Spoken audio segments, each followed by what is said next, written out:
అడవి రాముడు అని వెరీ ఓల్డ్ ఫిల్మ్, నా చిన్నప్పుడు వచ్చింది అది. అది వన్ ఆఫ్ ద బిగ్గెస్ట్, అంటే ఆ టైంలో బాహుబలి అంత పెద్ద హిట్. రైట్. నేను విత్ నాగార్జున బ్రదర్, ఓకే. ఆయనకు వచ్చి ఇద్దరు రైటర్స్ స్టోరీ చెప్తున్నారు వచ్చి, and they quiet famous writers. Okay. వాళ్ళు స్టోరీ చెప్తా ఉంటే వెంకట్కి ఏదో డౌట్ వచ్చింది.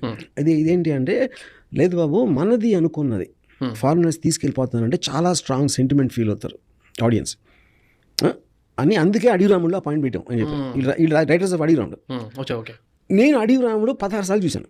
ఓకే.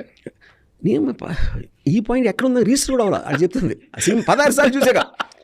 వీళ్ళు చెప్పేది తనని రిమెంబర్ ఒక డైలాగ్ ఉంది దాంట్లో, ఎన్టీ రామారావు, భారతదేశం సగర్వంగా చెప్పుకోగల గంధపు చెక్క చింతగరు ఫారెస్ట్లో దొంగరవాణా చేయబడుతుంది, అందుకే అడవిలో ఒక మామూలు వ్యక్తిగా అడుగు పెట్టాను. నేను ఎందుకు చూసాను 16 సార్లు? జయప్రద చేరి జారిపోయి దాన్ని ఆశ్వాసం. ఇదేదో రాయిబాబు కామెడీ, ఆడెక్కడో ఏనుగు, ఇంకెక్కడో ఏదో ఇలాంటి 7-8 ఎలిమెంట్స్ కోసం 16 సార్లు చూసాను.